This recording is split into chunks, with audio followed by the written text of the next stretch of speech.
Então, estamos falando de duas narrações da criação do ser humano. Então, a primeira se chama uma narração objetiva. É dizer o que é o ser humano. E a segunda narração é subjetiva.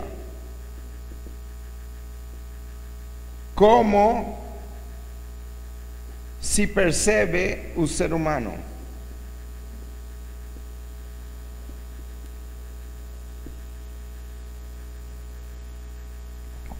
Todos nós temos a experiência de sermos sujeitos, é o que mais temos na consciência. Como me tratam, como me falam, como me vejo no espelho. Hoje não, a beleza externa. Quando eu falo principalmente com adolescentes, moças, etc., e vejo uma muito bonita, vou lá e digo, você é muito linda. Oh, obrigada. E depois digo, espero que também por dentro. Porque que importa a beleza externa se você não é bela ou belo enquanto pessoa? É horrível encontrar uma pessoa bela e depois ver que é superficial, imadura. Quero algo mais do que simples beleza externa. Então, é muito fácil entender que somos sujeitos, mas é perigoso porque nos faz esquecer o que somos, além da nossa percepção. Por isso, por exemplo, hoje, o João Paulo II, e sobretudo um divulgador, o maior divulgador em língua inglesa, que se chama Christopher West, que tem um livro aí, acho que já viram, é o livro Teologia do Corpo para Principiantes, mas tem outros e um grande divulgador. Ele mesmo diz que, se a gente lê bem o que diz São João Paulo II, está dizendo que, como se vê a sexualidade, assim será a cultura. Como se vê a sexualidade hoje? Como prazer ou como uma realidade que você pode manipular? Temos que distinguir, porque eu não sou contrário. Não vou dizer que a homossexualidade, quem é homossexual vai para o inferno. Isso é ridículo, porque então reduziria o ser humano a objeto. Eu não posso negar que uma pessoa se percebe de um jeito que não é anormal, que não é comum. Mas eu também não posso permitir que esse sujeito só viva como sujeito e não entenda que é também objeto. É dizer, uma realidade objetiva. Por quê? Não se fala, por exemplo, do alto índice de suicídio em transgêneros. Por quê? Porque você, embora se perceba como diverso da tua sexualidade fisiológica, você não pode só fugir dessa realidade, porque te vai alcançar, atingir em outro momento da vida. É dizer, o ser humano é como, eu odeio meus pais, mas, digamos, é um exemplo, não é que eu odeio meus pais, não. Alguém diz, eu odeio meus pais, mas eu não posso tirar o fato que são meus pais. E só fugir dessa realidade não vai resolver nada, porque é um fato. É uma realidade. Eu não posso ir contra a realidade. Tenho que me adaptar e encaixar a realidade. Okay? Então, não estou aqui criticando ninguém porque é difícil. Eu conheço pessoas que se sentem de fato de outros sexos, tendo fisiologicamente outro. E eu acompanho, ajudo, falo. Porque te vai atingir o objetivo se você não encaixa na tua subjetividade. Mas isso já são outros temas. O importante é entender isso. Eu que sou. Porque vejam como é ridículo. Isto é uma ideologia. A ideologia do gênero é para destruir o ser humano e a família, que é o núcleo básico da sociedade. Sem matrimônio você não tem sociedade. Sem fecundidade você não tem sociedade.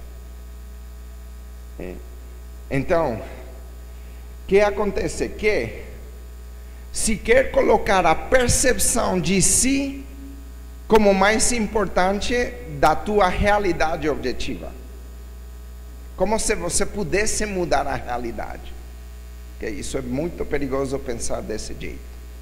Então, a primeira narração fala como o homem começa a entender o que ele é. E a segunda narração, como ele se vai conhecendo melhor através das experiências que vai tendo. Por exemplo, quando é que um casal entende o que é um matrimônio? Uma vez que se casa, não pode entender totalmente antes de ter essa experiência. Então, é através das experiências de vida que você cobra consciência de si como outra coisa que você não tinha experimentado. Quando é que a mãe se sabe mãe? Antes de ter o filho? Tem que ter o filho. Mas uma vez que tem filho, já cresceu no seu conhecimento do que é. Mas isso já estava naquilo que ela era, mas não tinha experiência daquilo até que se ativasse essa realidade da sua natureza.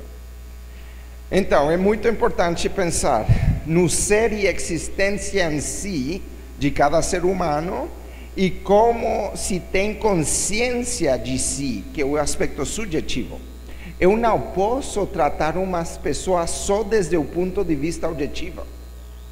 É o que tenta de fazer o Papa, não? Eu sei que adultério, estar casado de novo depois de ter casado na igreja é pecado, mas eu não posso dizer você está em pecado, porque eu não sei se subjetivamente essa pessoa sabe que está pecando. Eu no confessionário sei quando uma pessoa sabe que peca e quando não sabe que peca. E eu tenho que ter cuidado porque eu não posso dizer isso é pecado, porque talvez não tenha força para não pecar, já sabendo que é pecado. E então vai pecar conscientemente. Entende? É muito complicado. Nós temos que cuidar do sujeito, mas para que seja o que é, não viva a ilusão de tentar dizer o que não é. Sabe quando nós temos que lidar com o nosso mesmo temperamento? Eu sou impaciente. Claro, se você é colérica, não espere ser paciente. E se você tem um filho colérico, não seja paciente, porque não pode ser. A sua tendência é de não ser paciente. Claro, tem que trabalhá-lo. Você não pode dizer, então seja como você é temperamentalmente, porque esse ser é subjetivo, não objetivo, totalmente. A pessoa não é totalmente determinada pelo seu temperamento, pode ser melhor. Então, isso é outro campo que poderia entrar nos temperamentos, mas é muita coisa e não continuaríamos falando disso. Então, todos entendem a distinção objeto e objetividade do ser humano e subjetividade do ser humano. Não são em termos negativos. Nem estou reduzindo a pessoa a objeto, nem estou caindo no subjetivismo. O ser humano é objetivamente um existente com uma natureza específica. Não chamo ele de cachorro, porque é ser humano. Não chamo de estrela. Não estrela da mídia, não, mas estrela do espaço, porque não é. Então isso é objetivamente um ser humano.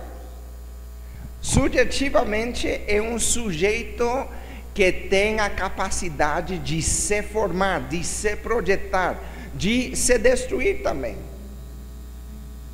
Então, essas duas narrações dão todo o que o ser humano é. É objeto, porque é um ser entre outros seres, mas é um ser consciente, que vai aprendendo das suas experiências a ser mais ele. João Paulo II dizia, quem não ama, deixa de ser pessoa. Não se pode ser pessoa se não se ama. porque é a ação mais própria da pessoa. Amar, se dar. Vamos ver isso em breve. Deixemos aqui que passe o caminhão. Então,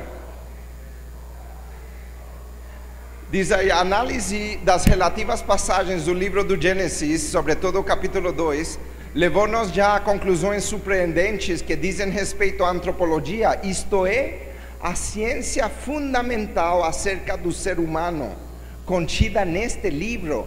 Não tem texto mais arcaico e primitivo que Gênesis, e embora seja primitivo, dá uma foto, uma imagem total do que é o ser humano. De fato, relativamente em poucas frases, o antigo texto delineia o homem como pessoa com a subjetividade que a caracteriza. Ok, veja que a gente é pessoa. Quando nós falamos de ser humano, de algum modo só estamos dizendo de que espécie somos. Também se pode falar de animal, como o cachorro da espécie canina, e o gato da espécie felina, entendeu? Mas isso é só ser indivíduo, não pessoa. O gato é um indivíduo da espécie felina. Eu não posso me considerar só como um membro indivíduo de uma espécie, porque eu sou mais do que isso. Deus, quando me criou pessoalmente. É como se a espécie animal tivesse o mesmo princípio vital para todos os seus indivíduos. Na espécie humana, cada ser humano tem uma alma pessoal, só dela ou dele. Tua alma não é a que me dá vida a mim. Deus cria a alma de cada pessoa humana porque ama pessoalmente. Deus é um Deus pessoal, não uma coisa abstrata. Vou pular isto porque tenho de um jeito melhor. Então, vejam que diz que Cristo, nessas suas palavras, apela ao princípio. O princípio é o estado originário do ser humano. Estado originário é quando o ser humano era totalmente inocente. É dizer, o período da humanidade antes do pecado. O pecado estragou tudo. Então, antes do pecado se fala de estado originário, como era ser humano antes do pecado.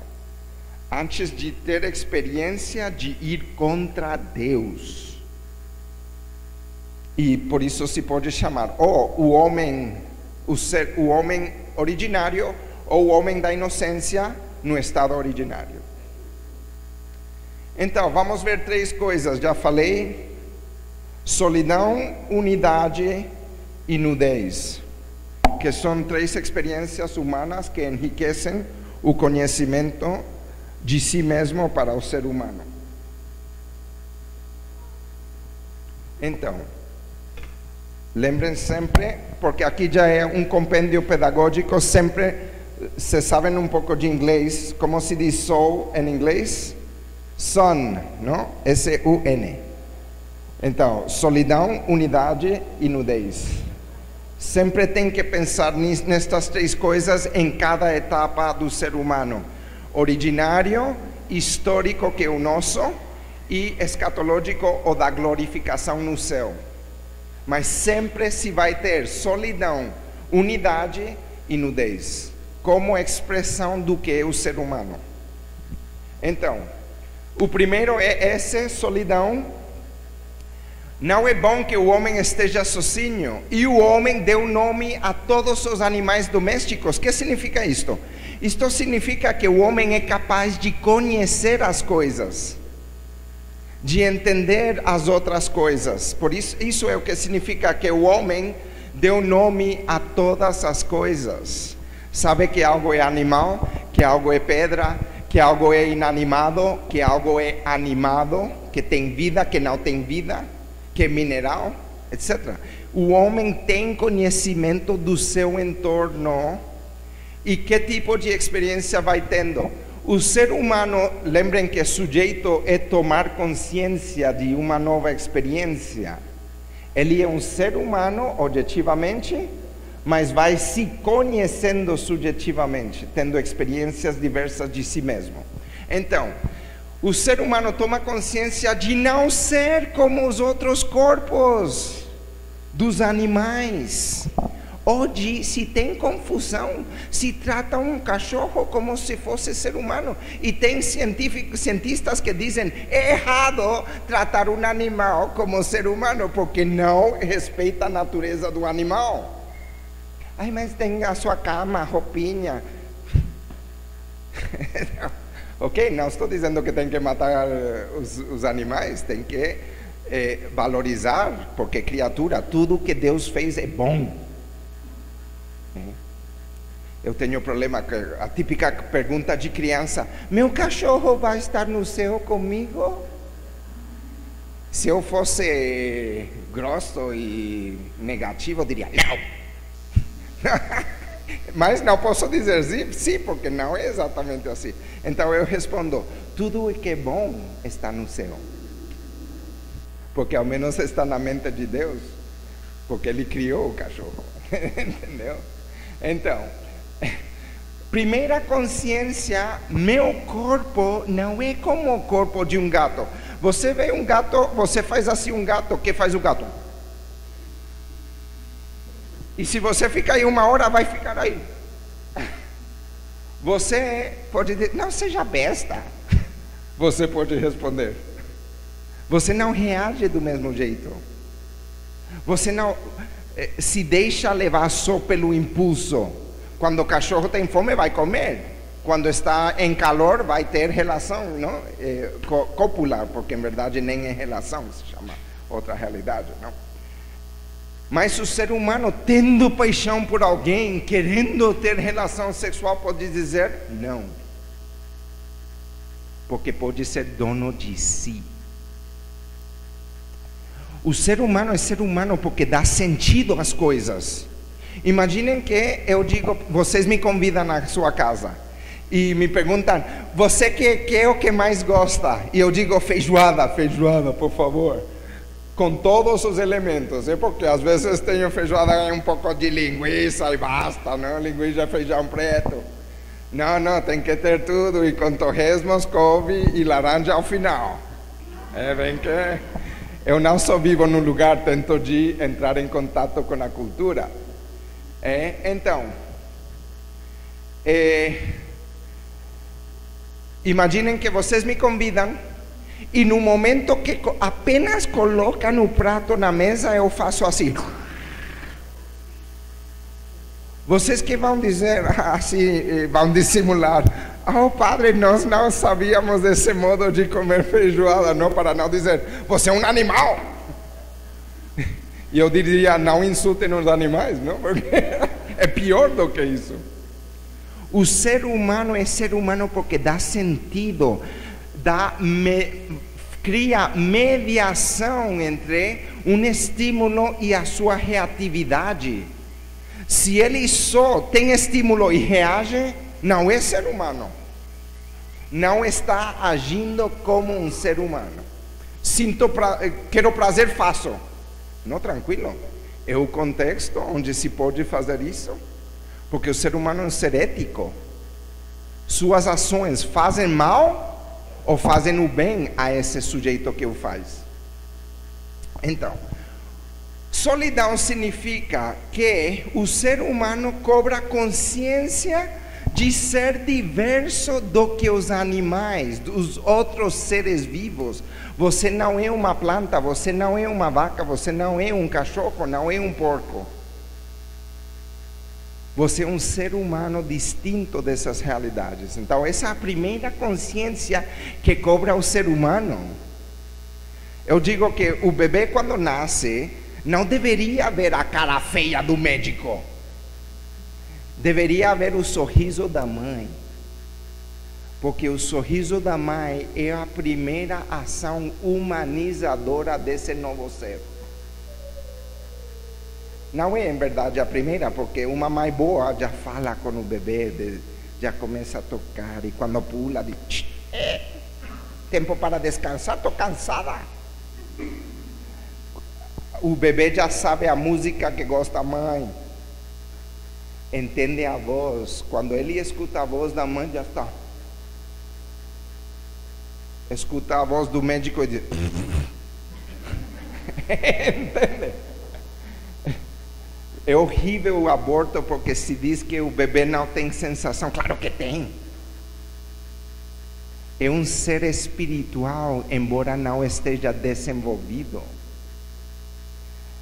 Nos antigos métodos de aborto, tipo sucção ou solução de sal, imaginem.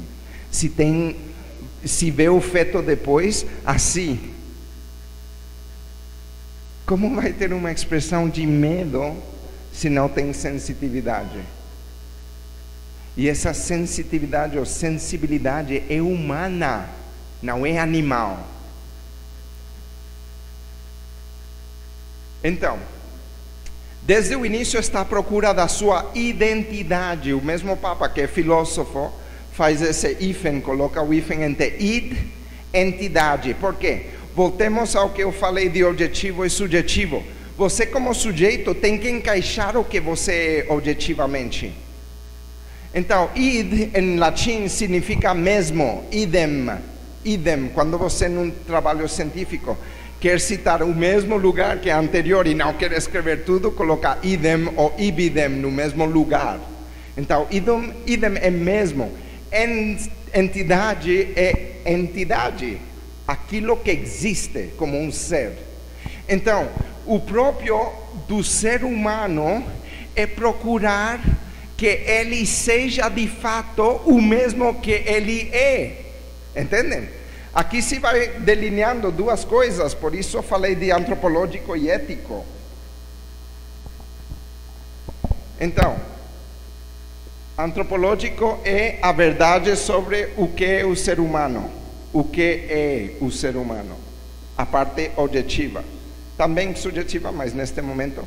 E a ética é a procura de ser na ação aquilo que a gente é.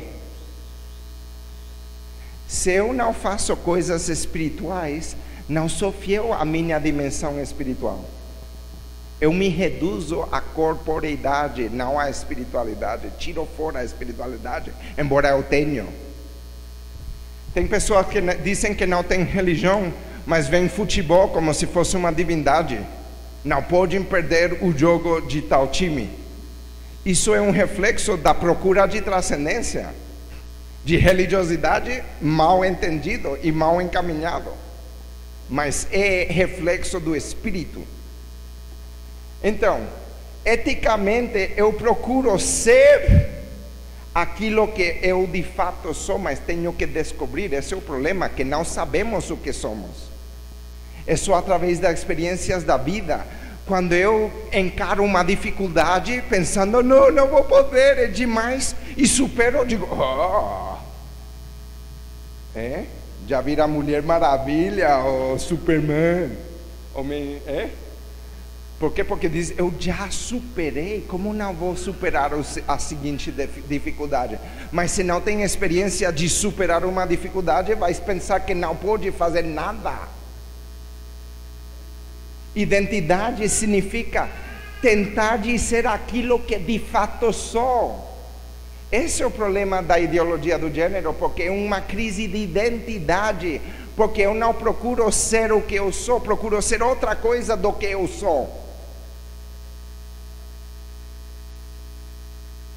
Vejam, quando vocês tiveram tanta força atrás dessa palavra identidade, às vezes é bom saber um pouco de latim, ao menos a etimologia das palavras, porque então vai entender muito mais.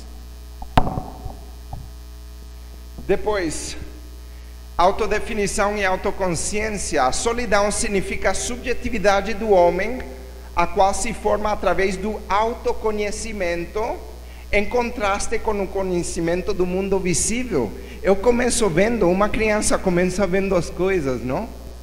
E a primeira vez que encontra um espelho, pensa que é outro ser, que esse reflexo é outro ser. E toca e vê que não é como a cara dele, não? Que é mais fofa e tal. Toca algo duro e começa a duvidar se isso é exatamente outra pessoa. E assim vai aprendendo que isso é outra coisa do que ele pensava. O ser humano tem que se descobrir, é uma aventura. Por isso tem que agir, por isso tem corpo. Os anjos não têm corpo, não tem que estar indo para lá, fazendo tal coisa, porque já entendem o que são. Só com reflexão já sabem o que são. Nós temos que agir para nos descobrir na nossa ação.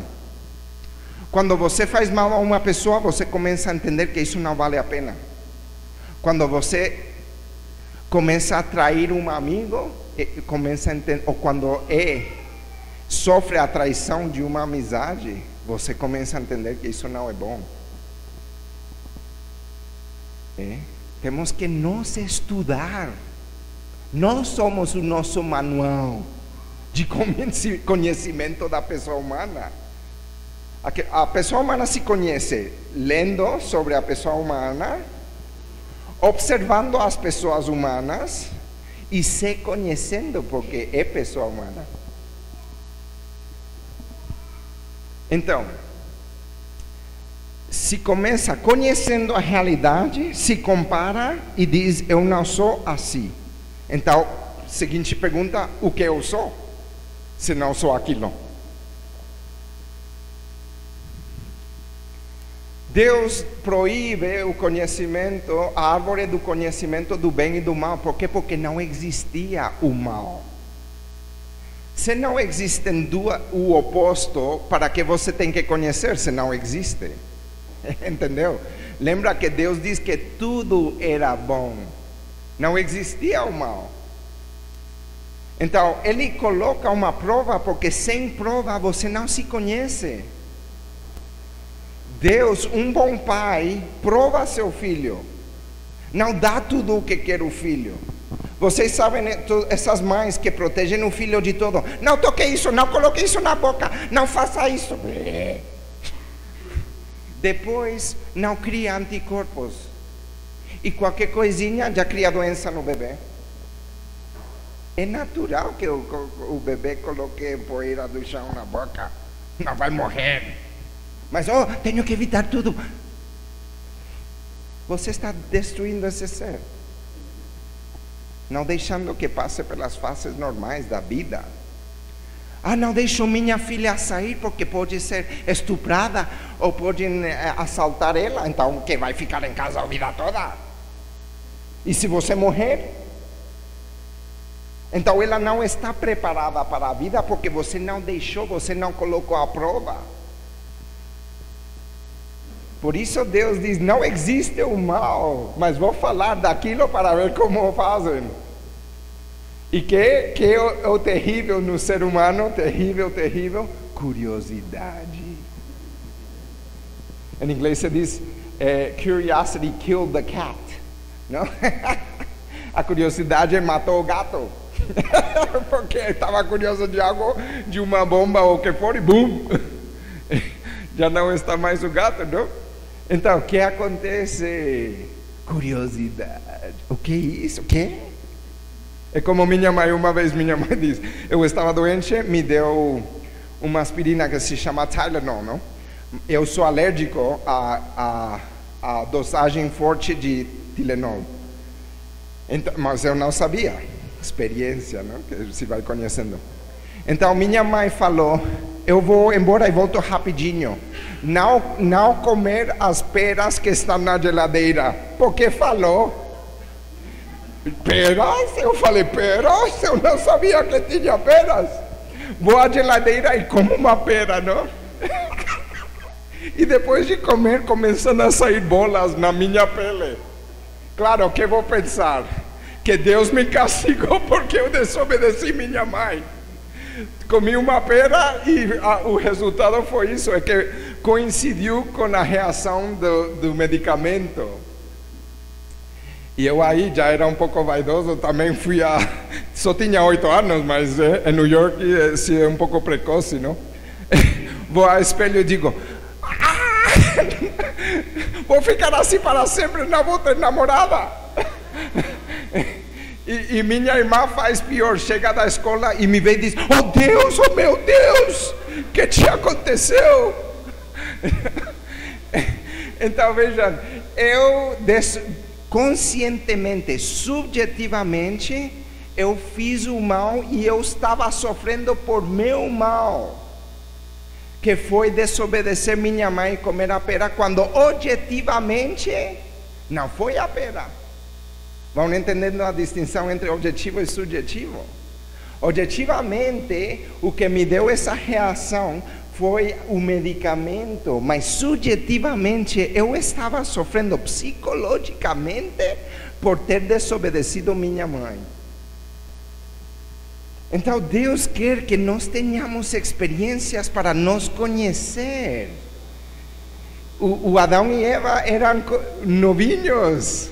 Oh, sabe quando você vai a um lugar que não conhece? É tudo assim. Precisa de um guia que te vai levando isto e isso.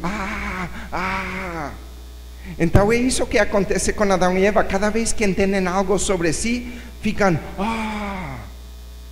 que belo. Então o que aconteceu? Falou de não é proibido tomar a fruta da árvore do bem e do mal. Que isso? Começou a curiosidade quando Adão e Eva estavam já chamados a dar mais peso a Deus que ao que pode acontecer neles. Eles deram mais peso ao que aconteceu neles que a Deus que tinha feito eles e sabia como eles funcionam. Então, momento da opção e da autodeterminação. Autoconsciência e autodeterminação.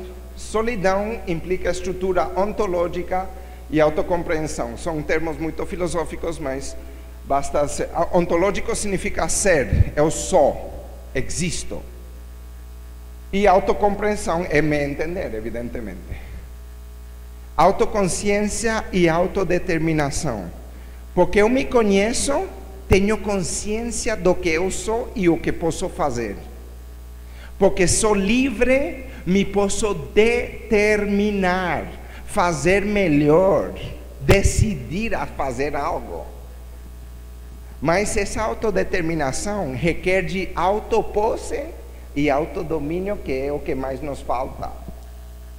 Quantas vezes nos deixamos levar pelo sentimento, emoção? Sabem quando vocês acordam e estão: vou aproveitar o dia inteiro. Mas vamos ver o e-mail primeiro. E o primeiro e-mail, morreu uma amizade. Tudo que a gente tinha projetado fora. Por quê? Porque você deixou que o sentimento fosse mais forte do que a tua decisão anterior. Isso é o que mais nos, desculpem a expressão, nos ferra. A nossa emotividade não controlada. Não é problemático a emotividade. Imagina um ser humano sem emoção. Que aborrecimento. Mas tem que controlar a sua emotividade. A solidão está relacionada com a consciência do corpo, por meio do qual se separa dos outros seres viventes e a pessoa, por exemplo, e a pessoa. É engraçado, os animais fazem coisas específicas melhor do que nós, mas não são adaptáveis. Nós talvez não estamos totalmente especificados para uma única ação, mas somos adaptáveis. Um pássaro faz um ninho muito bem e sempre do mesmo jeito.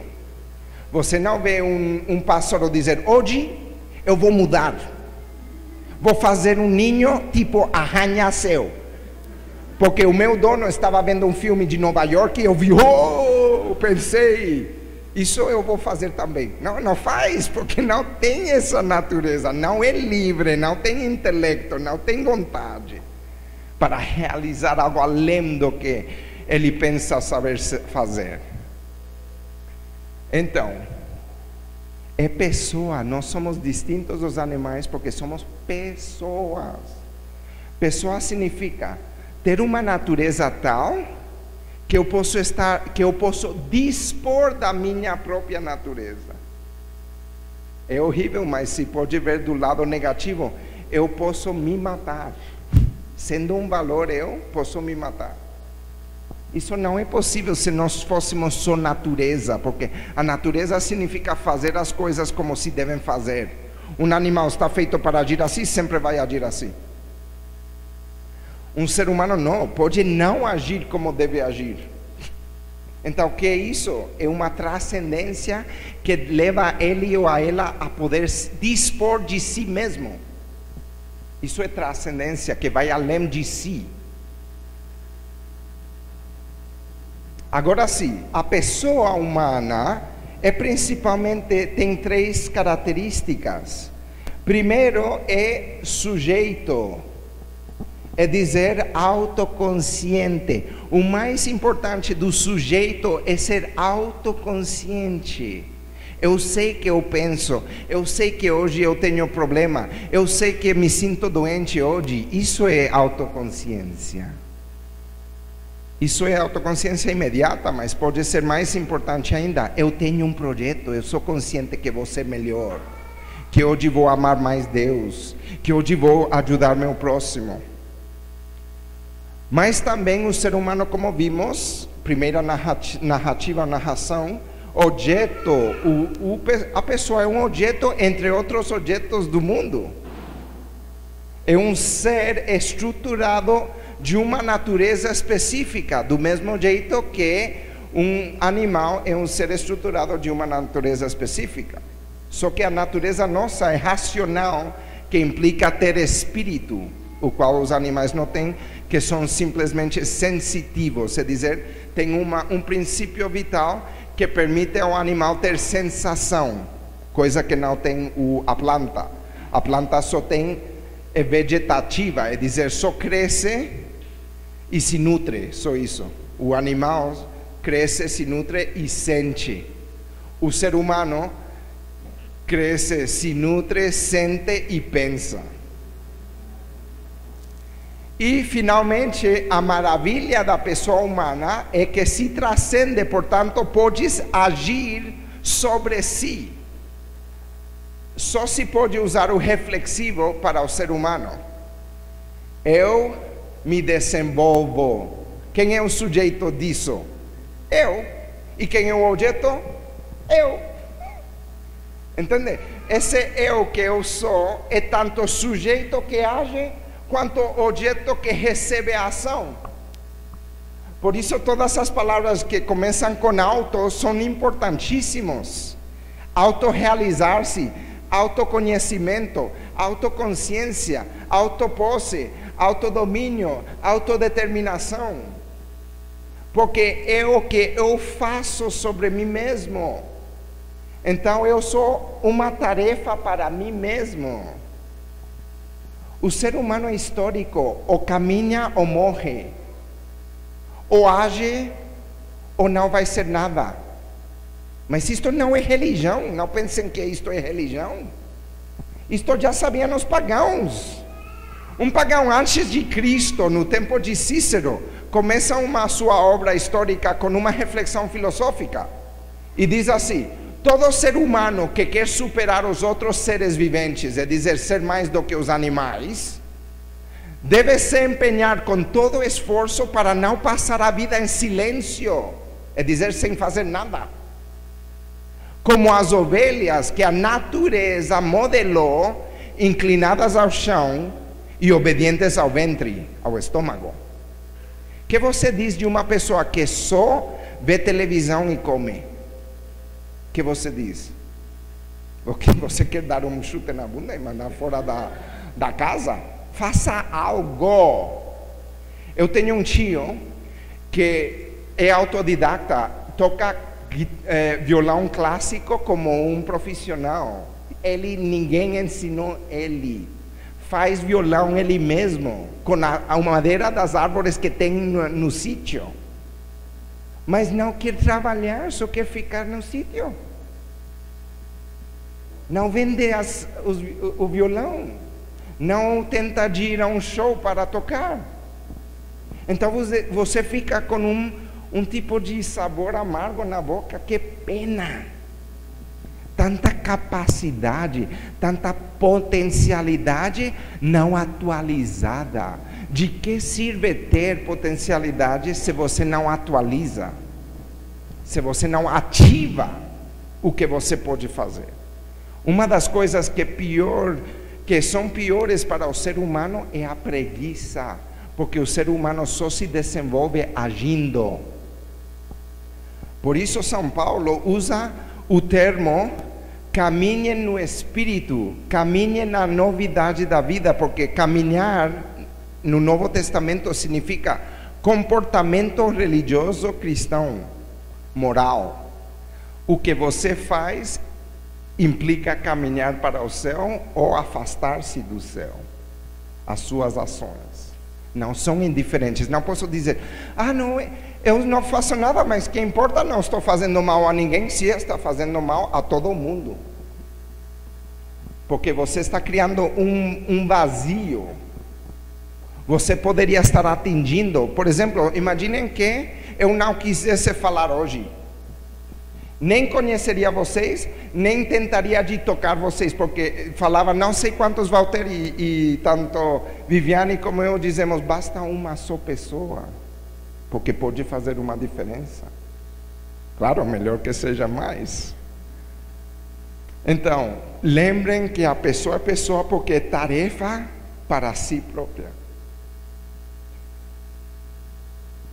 Unidade originária do homem e da mulher. O homem exclamou, desta vez é osso dos meus ossos e carne da minha carne. Então, a primeira experiência é solidão. Eu não sou os animais. E também eu não sou Deus. Animal é inferior a mim, Deus é superior a mim. Eu deveria procurar Deus. Eu deveria dominar o que é inferior a mim, não ser dominado por o que é inferior. Agora passamos a uma nova experiência. Ele estando sozinho, Deus diz, não é bom que não tenha outra pessoa para criar comunhão. Então, o homem antes disto é só o ser humano. Adão significa humanidade, o ser humano em geral. Então, o homem começa sem consciência de relacionamento, homem-mulher. Só sabe que é corpo, porque João Paulo diz que a corporeidade é anterior à sexualidade. Então, a primeira consciência é de ser corpo.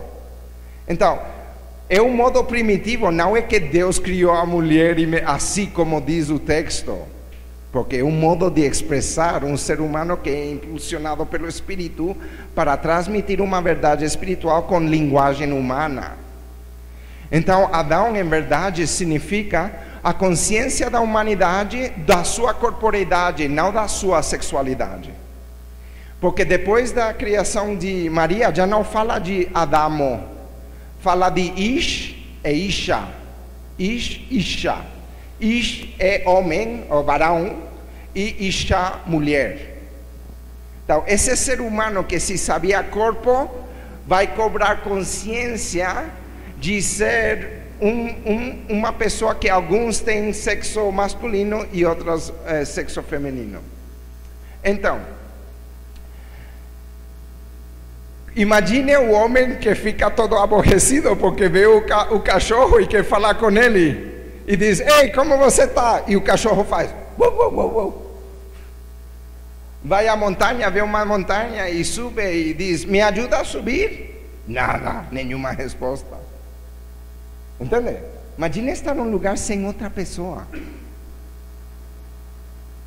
E de repente Deus dá a ele a possibilidade de ter consciência de outra pessoa que é complementária.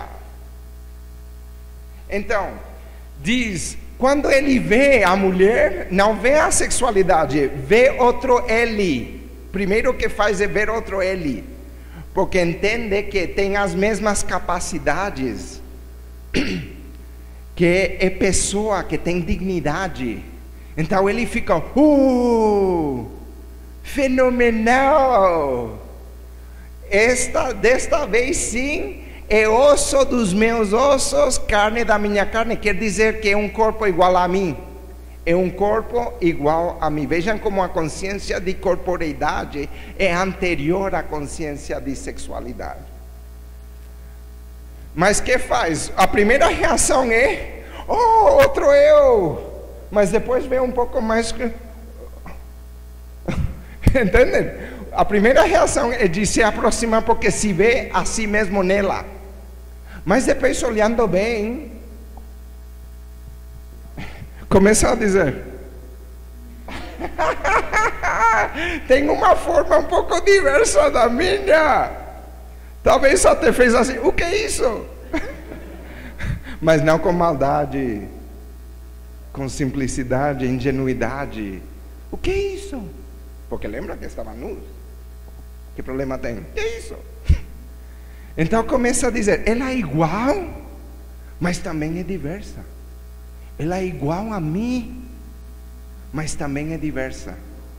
Então começa a ter consciência que não todo corpo humano é do mesmo jeito. E começam a entender que um está feito para a outra e vice-versa.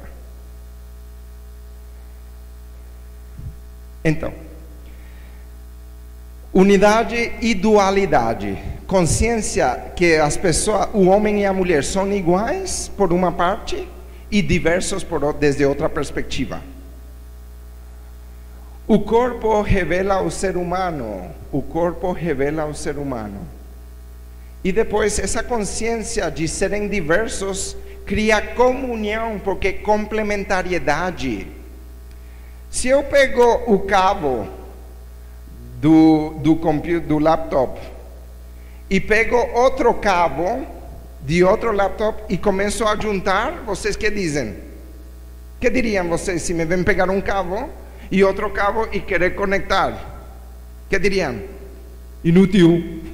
Não diria, não, porque padre, eu tenho que respeitar o padre, mas na mente, inútil, que inútil esse padre. Não aprendeu que isso vai na tomada? Ah, porque vocês pensam que é ridículo? Não é ridículo que homem e homem pensem que podem ter matrimônio? Se não é complementar. Então, os dois serão uma só carne, dizia um bispo, não um bispo que já vai ser santo, é americano, dizia: Deus criou Adão e Eva, não Adão e Estevão. Não, então, os dois serão uma só carne. Os dois serão uma só carne. Então significa que homem e mulher, no plano divino, estão chamados a se unirem simbolicamente, porque você não pode entrar na pessoa da outra, como se vê nos filmes, não? Às vezes se tem um homem que entrou no outro, e onde está? Onde ficou? Está dentro do outro ser humano. Isso é impossível. Você não pode ocupar o mesmo espaço ocupado. Mas só a complementariedade permite a união simbólica, que é amor, não prazer. Dois homens podem se unir fisicamente no lugar errado, desculpem, e não é sinal de amor, é sinal de procura de prazer. Então, mas também o sinal que é o ato sexual conjugal pode ser sinal de algo errado, porque também os cônjuges podem realizar esse ato de união corporal por razões erradas, só por prazer. Eu conheço casos de casal que se estão brigando o tempo todo e a mulher não sabe como fazer para superar e diz: vamos ter relação esta noite? E outro diz: que se estamos brigados?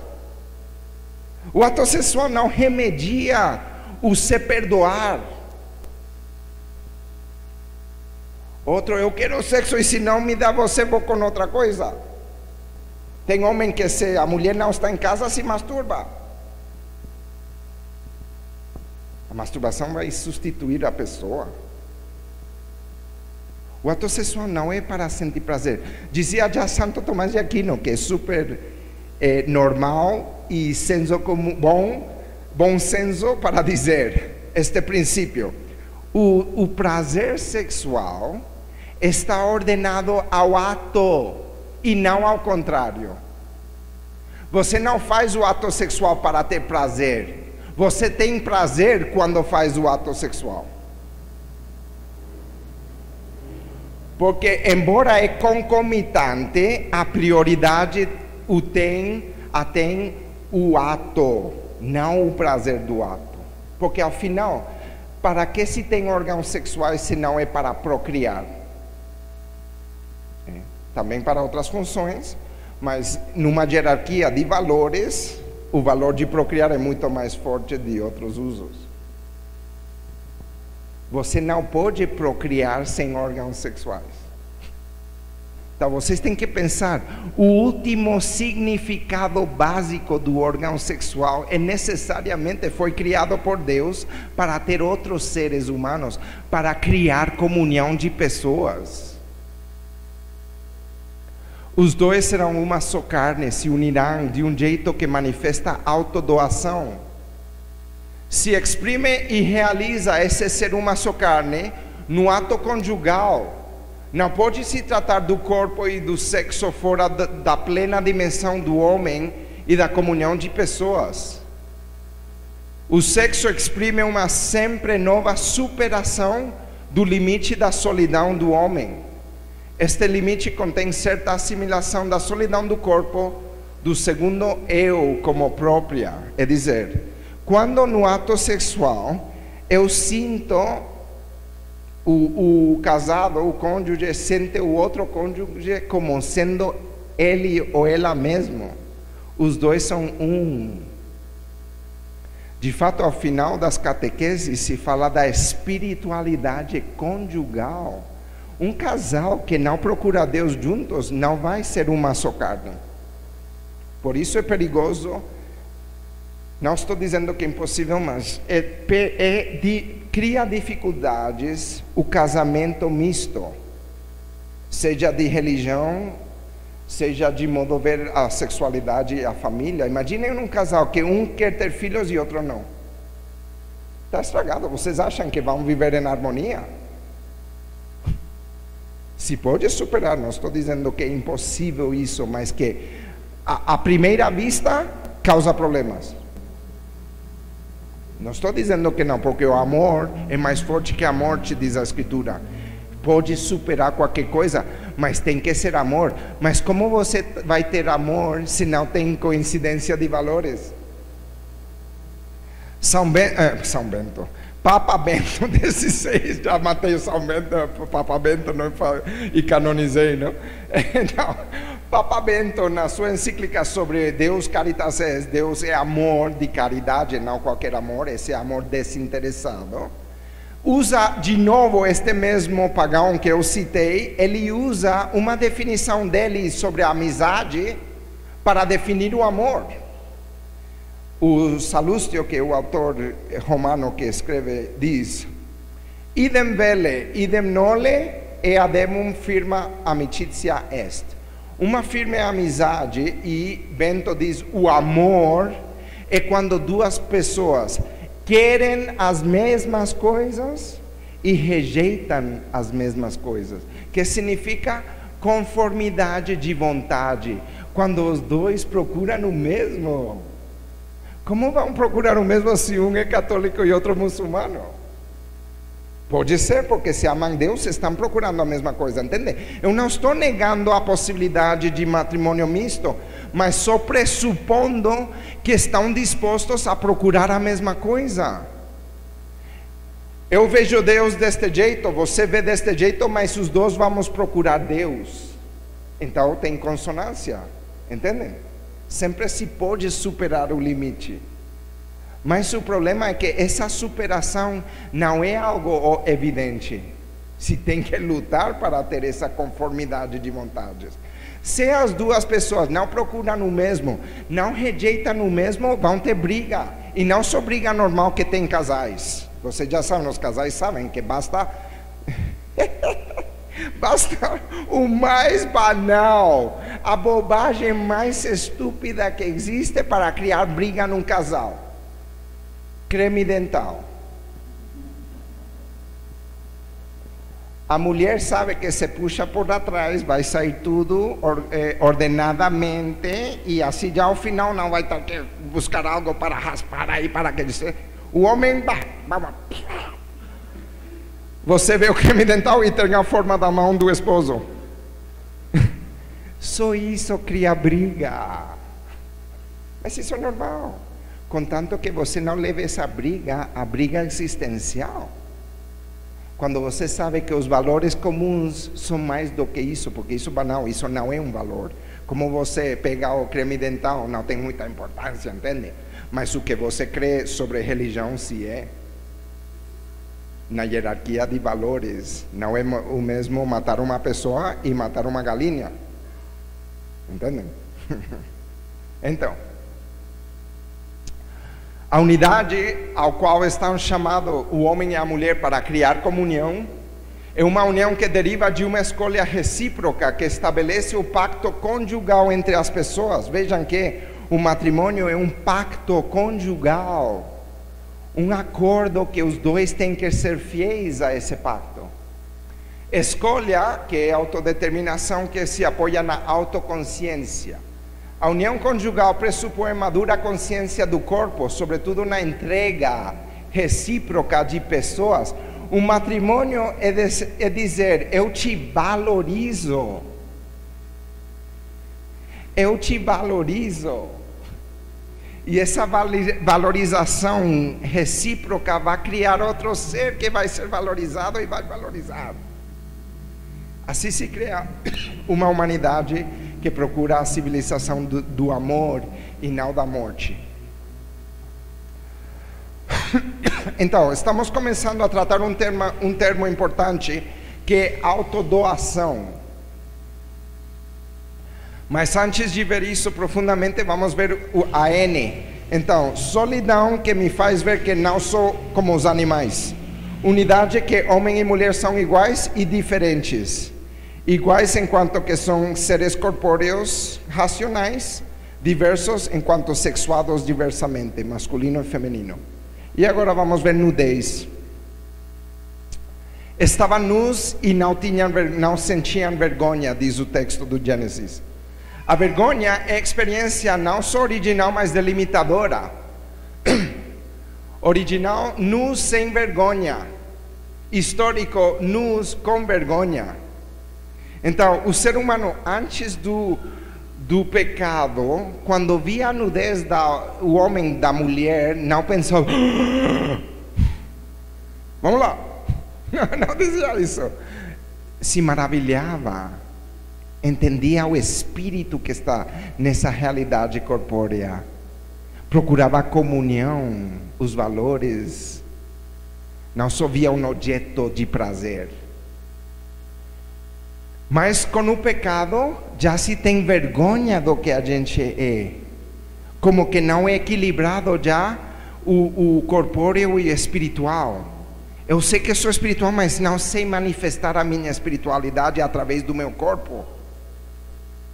E aí já cria todas as crises. A mulher que no ato sexual no matrimônio nunca acende as luzes porque é um pouco gordinha. Por quê? Porque tem vergonha da sua corporeidade. Quando na verdade isso não é importante. Mas às vezes acontece. Ou ao contrário, eu sou magrela demais. Quase não. Não vou ser mais particular pelo lugar onde estamos. Ok. Então, historicamente, com o pecado cria vergonha.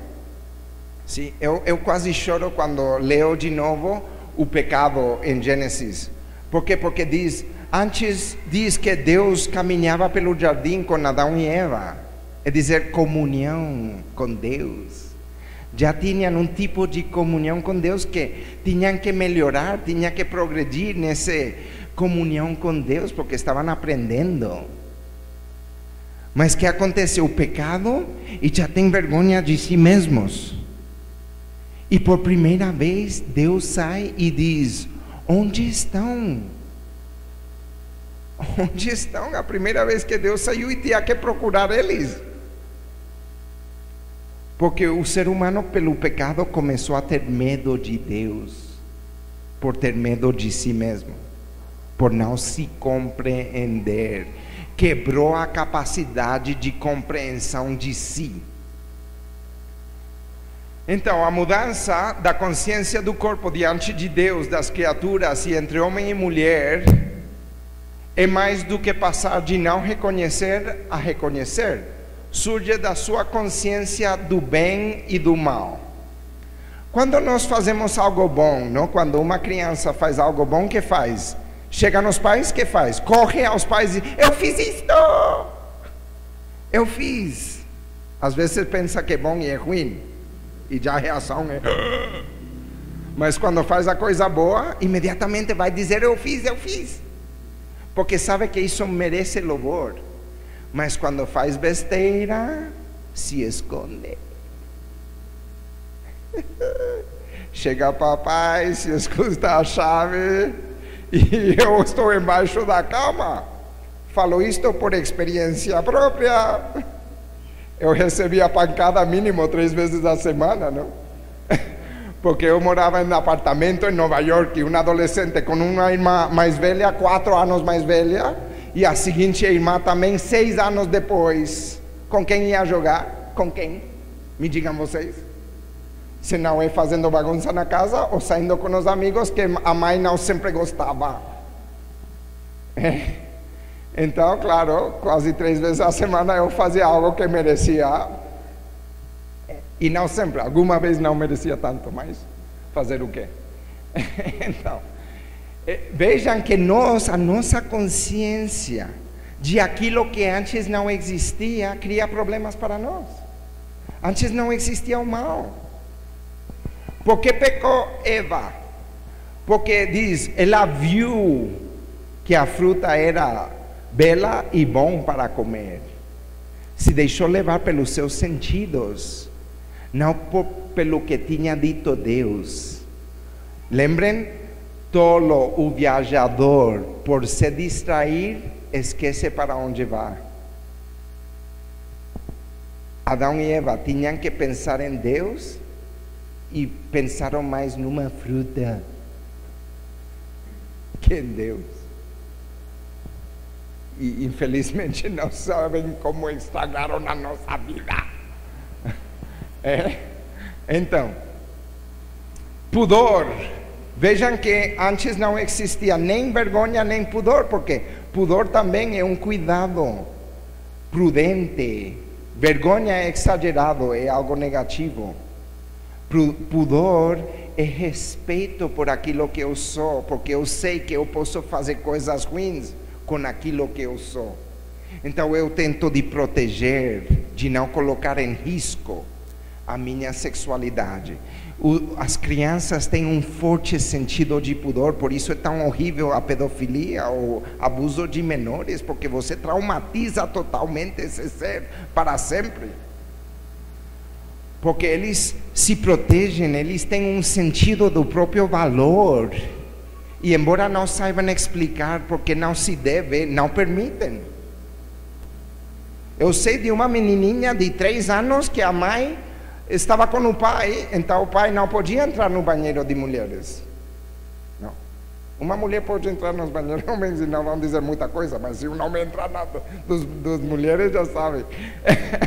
Então o pai levava a menininha tinha que ir, e ele não podia entrar nada de mulheres, então levou, e ela assim, não permitia, e ele aí quase arrastando, e ela, não. Por quê? Porque tinha um sentido de pudor, ela não é homem, portanto não deve se descobrir diante de homens. Ela não sabia que não ia ter que se descobrir diante de homens, não sabia. Então a reatividade espontânea é de proteger, porque ele não sou eu. Vejam como eles têm a criança já tem forte consciência da diferença sexual. O pudor é uma experiência na qual se sente temor diante do segundo eu, a outra pessoa, que é temor pelo próprio eu, afastamento e aproximação. Necessidade de afirmação e aceitação do eu conforme seu próprio valor. Lembrem que falei da mulher que talvez apaga a luz quando tem um ato sexual porque tem vergonha da sua corporeidade. Mas se o homem insiste, deixa de bobagens. Uma mulher, faz pouco, ano passado, uma mulher quis dar como presente uma foto a seu esposo dela nua, mas fez um monte de Photoshop. E ele, quando pegou isso, eu não quero isto não, eu quero ver as estrias, porque significam que você deu à luz um ser humano. Eu quero ver essas partes um pouco mais excedentes, porque são as que eu aferro. Porque o homem era equilibrado, não se preocupava, todos temos defeitos. Tem uma canção de John Legend, não? De faz anos, que All of You, como se chama o título, não lembro, mas diz All Your Perfect Imperfections, todas as tuas imperfeições perfeitas, porque como eu te amo, não me importa da imperfeição, para mim a imperfeição é perfeição. Entendem? Vê como quando se ama de verdade, se transforma a imperfeição em perfeição, ou ao menos se trata a imperfeição como perfeição. Um casal que se ama não se xinga, não começa a rir do outro, entendeu? Então, por que temos pudor? Porque não sabemos se o outro vai respeitar a nossa intimidade. Por isso estupro é terrível, porque é invadir a intimidade sem avisar. Entrar sem nem se conhecerem. Eu vou ir um pouco mais rápido, por muita coisa, mas ao final tudo significa que, para o pudor significa uma formação do ethos. Ethos não é só ética, é um estilo de vida. Um preocupar-se por procurar o bem em tudo o que se faz. Sobretudo, falando do amor humano, no casamento entre homem e mulher, a relação entre homem e mulher. Vejam que o fato que não sentiam antes do pecado, que não sentiam vergonha, implica uma particular plenitude de consciência e experiência do corpo sexuado.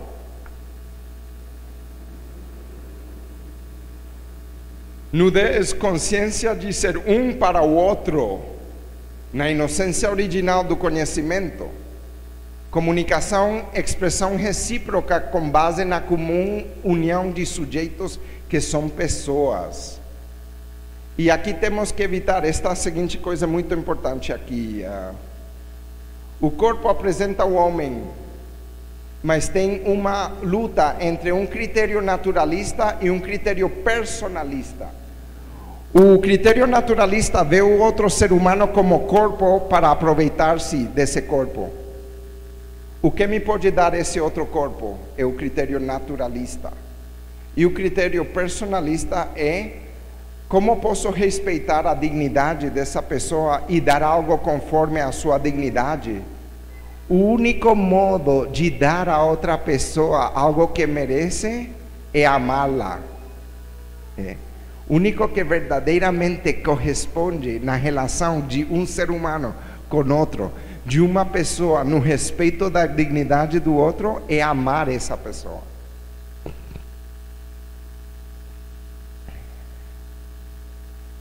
A nudez significa o bem original da visão divina.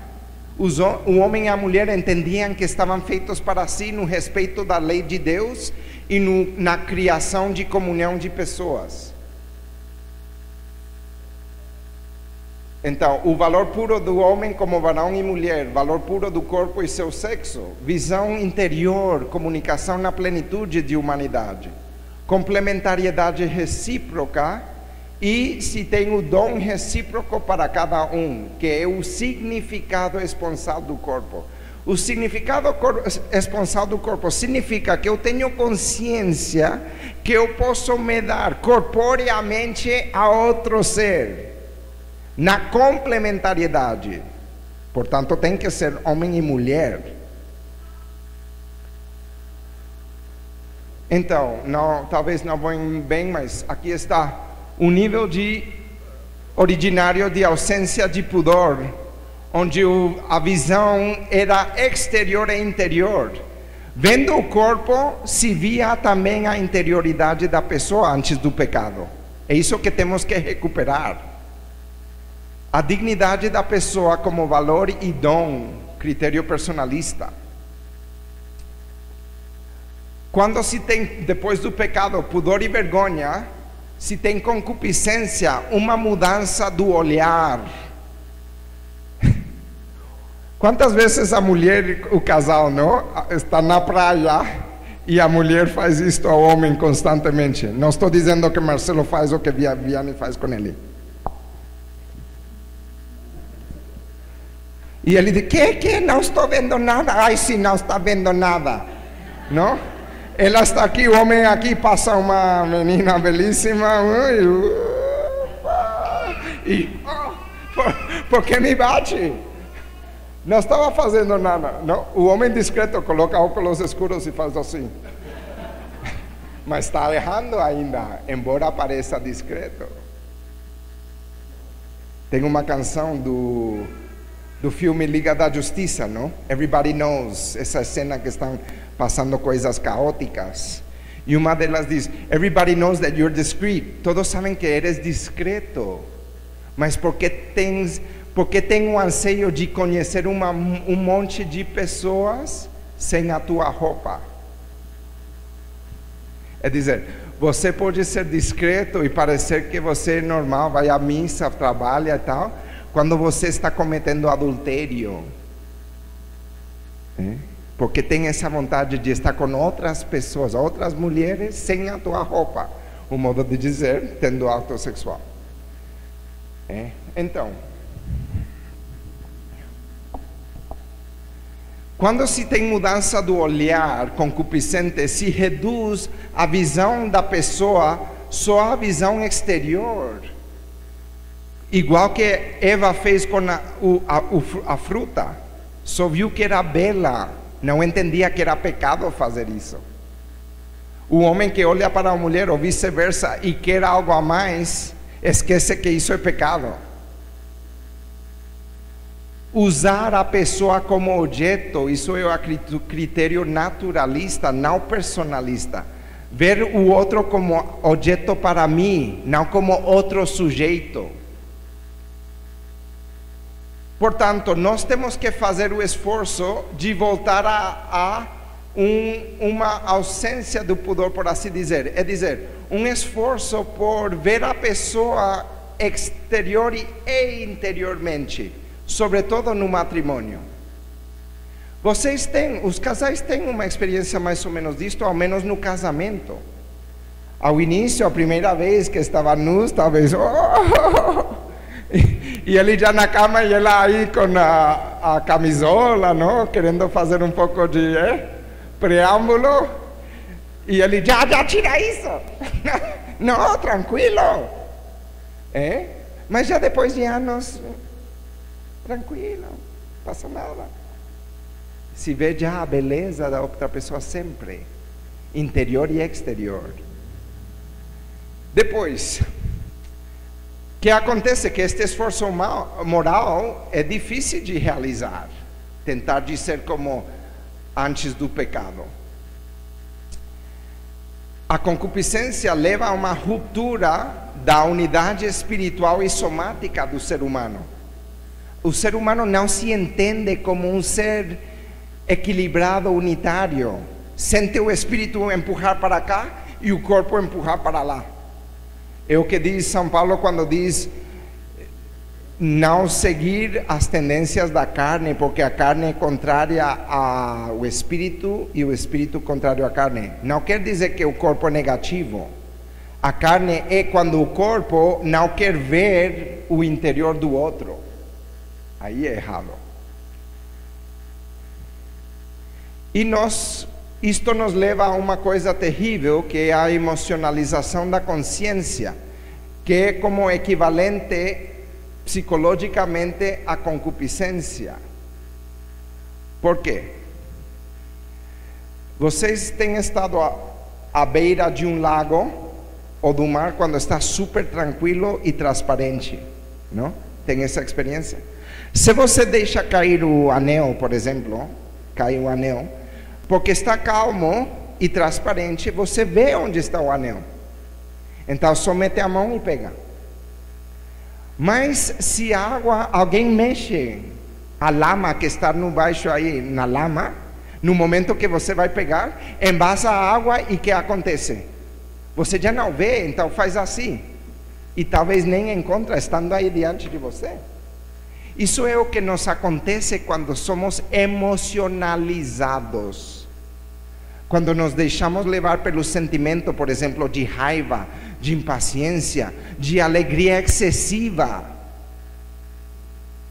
Tem pessoas que têm morrido por alegria excessiva, estando num lugar que podem cair, estão felizes, vão pulando e... Por quê? Porque a alegria levou eles a não serem prudentes. Então, nós, quando nos deixamos levar mais pela emoção que pela verdade das coisas, embasamos a nossa consciência até de nós mesmos. E somos capazes de fazer aquilo que não faríamos se estivéssemos tranquilos. Quando são as maiores brigas? Quando você não controla a raiva. É óbvio. Se nós controlássemos a raiva, teria menos brigas e discussões com as pessoas. Mas não somos às vezes capazes de nos controlar. Por isso é tão importante o autodomínio para nos autodeterminar e sermos livres de verdade.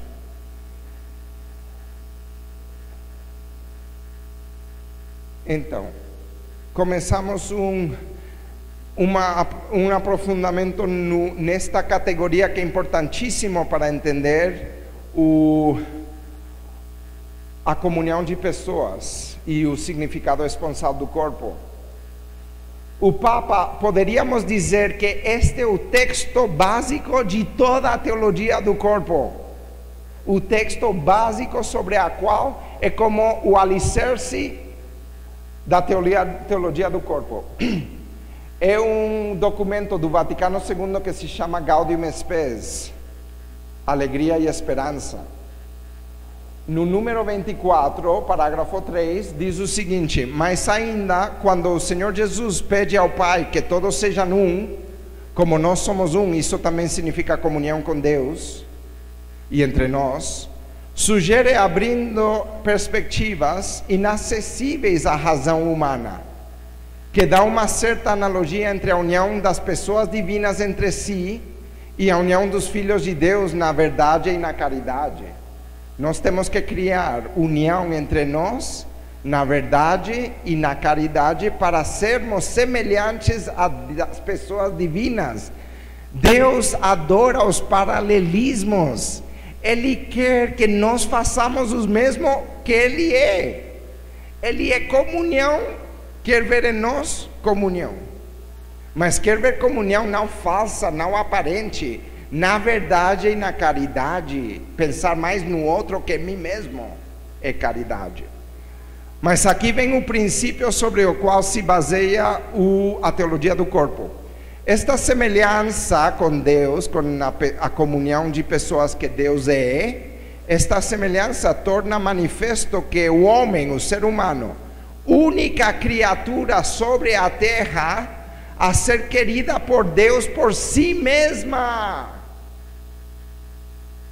não se pode encontrar plenamente a não ser no sincero dom de si mesmo. É dizer, qual é a experiência das experiências que te permite te conhecer, entender o que você é, quando você é capaz de criar, de ser um dom sincero de si mesmo a outra pessoa. Isso é o que mais realiza o ser humano, mas é o mais difícil. amar sem procurar um benefício próprio. Mas veja, aqui tem dois princípios. Isto também o ensina um filósofo como Kant. Ele também respeita a dignidade da pessoa humana, dizendo que o ser humano não pode ser tratado como meio, só como fim. Isto é o que diz isto.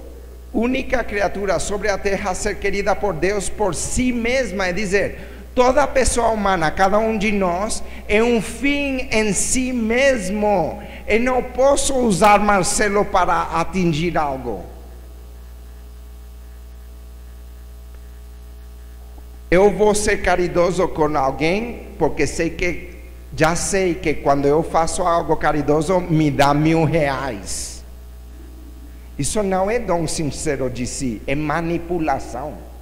É usar a pessoa ficticiamente mostrando que você ama, faz o bem, mas a intenção verdadeira é receber dinheiro. Então você não viu a pessoa como fim, viu a pessoa como meio a ter dinheiro. Fazemos isso até com nossos próprios filhos. Querido, me faz isso por mim, por favor, e te dou não sei o quê. É engraçado, é difícil, mas isto é o que dá valor à nossa... Isto é o constitutivo da nossa dignidade como pessoas. Somos fins, não meios.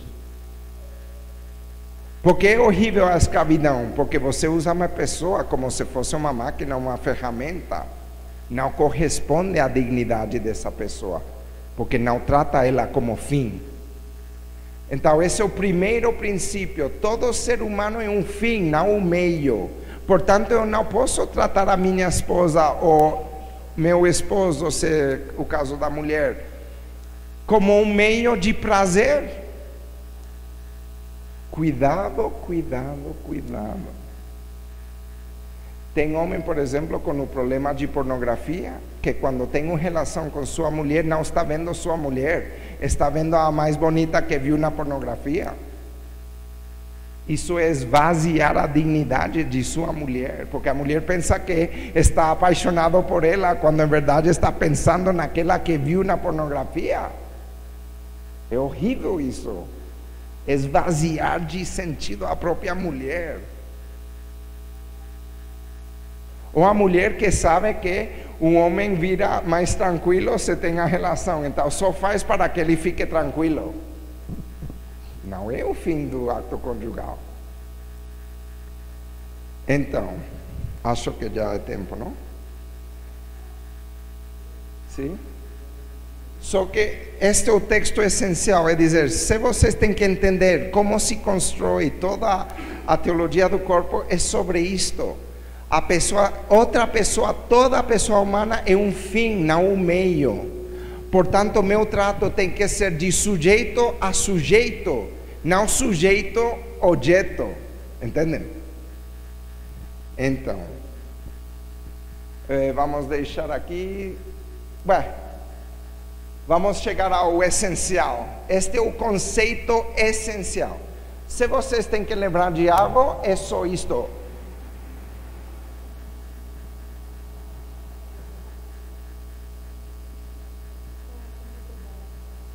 Entendeu? Vamos voltar para trás. Significado significa que o corpo é um sinal de uma mensagem que vai além do mesmo corpo, porque também é espírito, é doação, é transcendência. Então o corpo tem uma linguagem, exprime algo que não é só prazer sexual, não é só si mesmo, é mais. Exprime o que eu sou, como eu sou. Eu ao início, antes de falar, talvez vocês viram que parecia um pouco sério, assim, meio... Eu faço isso de propósito, porque eu sou alegre, então se eu começo assim, vão pensar que eu sou assim ao início. É melhor criar o efeito, entende? Então, eu tenho um monte de pessoas que me dizem, não deixe esse sorriso, por favor. Eu nem sei que estou sorrindo, não, mas eu sou assim. Tem outras pessoas, obrigado pela sua paciência, obrigado pela sua capacidade de organização. O nosso corpo diz algo às outras pessoas. Nós nos exprimimos através dos nossos gestos. Não? Imaginem que eu vou falando assim: olá, estou aqui com vocês, muito alegre. Você vai dizer, que isso, mano? Não tem nada a ver o que você está dizendo com a tua reatividade corporal. Ou às vezes, estou farto de você, começa a rir. Não, quem vai acreditar? Não, já se quebrou É como às vezes o casal que está brigando e termina beijando-se, não? Então, o corpo exprime sentido, mas esse sentido já é na sua própria natureza, é dizer, o DNA, não genético, não estou falando do DNA genético, o DNA transcendente do corpo é de ser um significado não qualquer, um significado de capacidade de doação de si a outro. É isso que significa esponsal. Capacidade de se doar a outro. Entendem? Porque senão eu diria, eu sou fracassado porque eu não exerço a minha sexualidade. Sou homem de segunda classe. Não! Porque o casal que tem relação sem procurar se doar ao outro está estragando o ato conjugal. Não está procurando o fim desse ato. Porque o ato conjugal é só uma linguagem para dizer: eu sou tudo para você e você tudo para mim, para sempre. Se o ato conjugal não diz isso, é errado, é pecado. O casal casado pela igreja que não se doa no ato conjugal, é pecaminoso esse ato. Porque é o contrário à natureza desse ato, que é se dar totalmente a outra pessoa.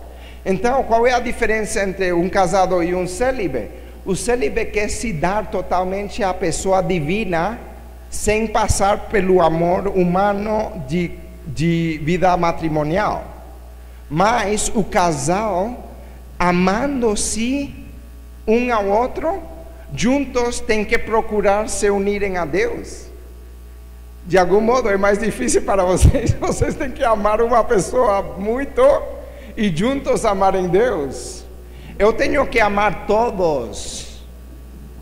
É difícil para o padre, porque o padre tem um jeito e sabe quando você conhece uma pessoa durante anos, mas não tem proximidade, apesar de se conhecerem tantos anos. E tem outras pessoas que você vê um dia e já parece que eram amigos toda a vida. Entende? Então, eu às vezes, por exemplo,